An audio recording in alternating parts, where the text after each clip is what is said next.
যশোরে ৩টি আসনে ফলাফল নির্ণায়ক হতে পারে প্রবাসী ভোট। শেষ পর্যন্ত ইসলামী আন্দোলনের জন্য অপেক্ষা করবে 10 দল। দেশের ভেতরে পোস্টাল ব্যালটে পরিবর্তন আসছে। বাংলাদেশের ভিসা পাননি আইসিসি প্রতিনিধি দলের ভারতীয় কর্মকর্তা। অভয়নগরে কালবের বার্ষিক সাধারণ সভা অনুষ্ঠিত। অনূর্ধ্ব 19 বিশ্বকাপ টস জিতে ভারতের বিপক্ষে ফিল্ডিংয়ে বাংলাদেশ। মালয়েশিয়ায় বিদেশি কর্মী নিয়োগে আবেদন শুরু 19 জানুয়ারি। দর্শক, শুনছিলেন দিনের খবরের প্রধান শিরোনাম, এবার বিস্তারিত। তার আগে আমাদের ইউটিউব চ্যানেল সাবস্ক্রাইব করুন এবং সব খবর পেতে ফেসবুক পেজ ফলো করে রাখার পাশাপাশি ওয়েবসাইট ভিজিট করুন। এবারের জাতীয় সংসদ নির্বাচনে প্রথমবারের মতো ভোটাধিকার প্রয়োগের সুযোগ পাচ্ছেন প্রবাসী বাংলাদেশিরা। পোস্টাল ব্যালটের মাধ্যমে তারা ভোট দেবেন। তাদের পাশাপাশি ভোটের কাজে নিয়োজিত ও আইনি হেফাজতে থাকা ব্যক্তিরাও একই পদ্ধতিতে ভোটাধিকার প্রয়োগ করবেন। ইতোমধ্যে এই পদ্ধতি অবলম্বন করে ভোট দিতে নিবন্ধন করেছেন 15 লাখের বেশি ভোটার, যার মধ্যে শতাধিক আসনে 5,000-এর বেশি ভোটার রয়েছেন। নির্বাচন কমিশনের ধারণা, প্রতিদ্বন্দ্বিতাপূর্ণ এইসব আসনে পোস্টাল ব্যালটের ভোট ফলাফল নির্ধারণে গুরুত্বপূর্ণ ভূমিকা রাখতে পারে। কারণ অতীতে অনেক আসনে 1 থেকে 5,000 ভোটের ব্যবধানে জয় পরাজয় নির্ধারণ হয়েছে। সেখানে এবার বলা যায় ভোটের ফল পাল্টাতে পোস্টাল ব্যালটের ভোট অতি গুরুত্বপূর্ণ। তবে সব আসনের পোস্টাল ব্যালট গণনা করা হবে না। যেসব আসনে প্রতিদ্বন্দ্বী প্রার্থীদের ভোটের ব্যবধান ওই আসনের পোস্টাল ব্যালটের চেয়ে কম হলে পোস্টাল ব্যালট গণনা করা হবে, অন্যথায় গণনা করা হবে না। যশোরেও রয়েছে এমন 3টি আসন।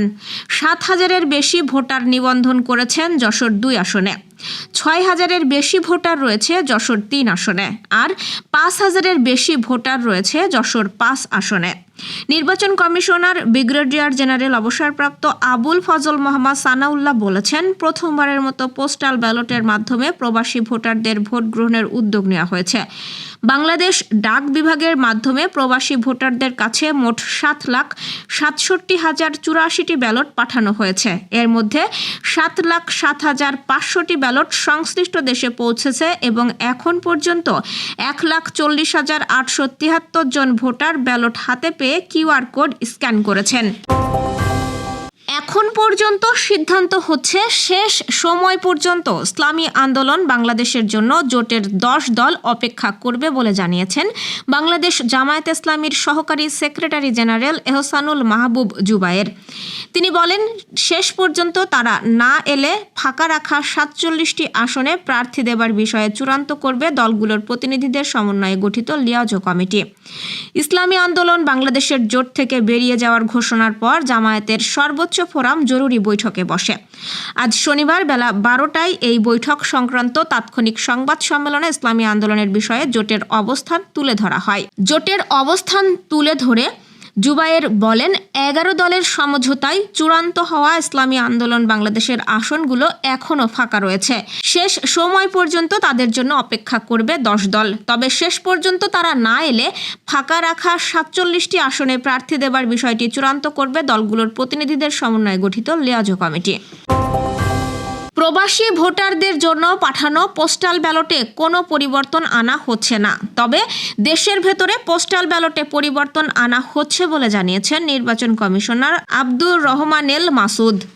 আজ বিষয়টি জানিয়েছেন তিনি। ইসি মাসুদ বলেন, দেশের ভেতরে ব্যবহৃত পোস্টাল ব্যালটে পরিবর্তন আনার বিষয়টি বিবেচনায় রয়েছে। বিশেষ করে আসনভিত্তিক প্রার্থীদের নাম সংযুক্ত করে পোস্টাল ব্যালট ছাপানোর পরিকল্পনা রয়েছে। তিনি বলেন, প্রবাসী ভোটারদের জন্য ব্যালট পাঠানোর প্রক্রিয়া সময় সাপেক্ষ হওয়ায় সেখানে কোনো পরিবর্তন করা সম্ভব হচ্ছে না। ফলে প্রবাসীদের জন্য পাঠানো পোস্টাল ব্যালট অপরিবর্তিতই থাকছে। তিনি জানান, দেশের ভেতরের পোস্টাল ব্যালট এখনও ছাপানো হয়নি, তাই সেখানে প্রয়োজনীয় পরিবর্তনের সুযোগ রয়েছে। আন্তর্জাতিক ক্রিকেট কাউন্সিল এবং বাংলাদেশ ক্রিকেট বোর্ডের মধ্যে বহুল আলোচিত চূড়ান্ত পর্যায়ের আলোচনা শুরুতেই বড়সড় ধাক্কা খেয়েছে। ভিসা জটিলতায় আইসিসির 2 সদস্যের প্রতিনিধি দল অর্ধেক হয়ে যাওয়ায় আলোচনার শুরুতেই একটি লজিস্টিক বিপর্যয় দেখা দিয়েছে। আগামী 2026 টি-20 বিশ্বকাপে বাংলাদেশের অংশগ্রহণ নিয়ে সৃষ্ট অচল অবস্থা নিরসনে আইসিসির দুর্নীতি দমন ও নিরাপত্তা প্রধান অ্যান্ড্রু এফ গ্রেভ আজ একা ঢাকা সফর করছেন। গণমাধ্যমের খবর অনুযায়ী তার সাথে আসার কথা ছিল ভারতীয় বংশোদ্ভূত একজন ঊর্ধ্বতন আইসিসি কর্মকর্তার, কিন্তু সময় মতো ভিসা না পাওয়ায় তিনি আসতে পারেননি। ভারতীয় কর্মকর্তার ভিসা না পাওয়াকে দুই দেশের বর্তমান রাজনৈতিক ও কূটনৈতিক শীতল পরিস্থিতির প্রতিফলন হিসেবে দেখা হচ্ছে।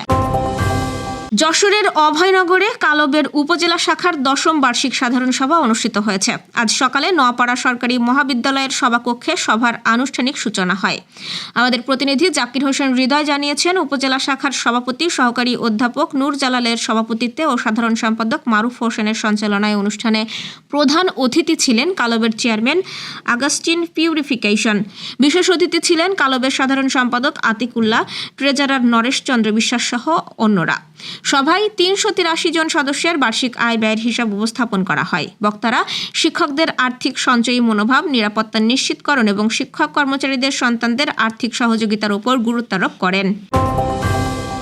যশোরের কেশবপুরে শিল্পচর্চা ও সৃজনশীল প্রতিভা বিকাশের লক্ষ্যে কপোতাক্ষ আর্ট স্কুলের উদ্বোধন হয়েছে। আজ সকালে কেশবপুর পৌর শহরের কপোতাক্ষ একাডেমি স্কুলে এই উদ্বোধনী অনুষ্ঠান হয়। আমাদের প্রতিনিধি রাইহান জনি জানিয়েছেন, অনুষ্ঠানে কপোতাক্ষ আর্ট স্কুলের শিক্ষক ও শিক্ষার্থীদের হাতে ফিতা কেটে স্কুলটির উদ্বোধন করা হয়। পরে আলোচনা সভায় বক্তারা বলেন, কপোতাক্ষ আর্ট স্কুল নতুন প্রজন্মের শিক্ষার্থীদের চিত্রাঙ্কন, নকশা ও বিভিন্ন শিল্পকলায় আগ্রহী করে তুলবে। এতে শিশু কিশোরদের সৃজনশীলতা বিকাশের পাশাপাশি এলাকার শিল্পচর্চা আরও বিস্তৃত হবে। 2 বোর্ডের দ্বন্দ্বের মাঝেই যুব বিশ্বকাপের ম্যাচে ভারতের মুখোমুখি হচ্ছে বাংলাদেশ। টস জিতে প্রথমে ফিল্ডিংয়ের সিদ্ধান্ত নিয়েছেন লাল সবুজের অধিনায়ক আজিজুল হাকিম তামিম। আজ শনিবার জিম্বাবুয়ের বুলাওয়েতে ম্যাচটি বাংলাদেশ সময় দুপুর 1টায় শুরু হওয়ার কথা ছিল, তবে বৃষ্টির বাধায় নির্ধারিত সময় থেকে কিছুটা দেরিতে শুরু হয় ম্যাচ। মোস্তাফিজ ইস্যু ও সিনিয়র দলের বিশ্বকাপ খেলা নিয়ে চলছে অনেক বৈঠক ও আলোচনা। এর মাঝে ভারতের বিপক্ষে ম্যাচটা পাচ্ছে আলাদা গুরুত্ব।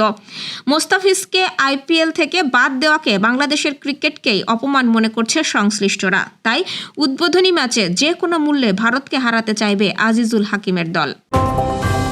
মালয়েশিয়ার শ্রমবাজারে জনবল সংকট নিরসনে বিশেষ উদ্যোগ নিয়েছে দেশটির সরকার। 2025-26 সালের জন্য কেস বাই কেস ভিত্তিতে বিদেশি কর্মী নিয়োগের বিশেষ কোটা আবেদন ও নতুন নীতিমালা ঘোষণা করেছে মালয়েশিয়ার স্বরাষ্ট্র মন্ত্রণালয়।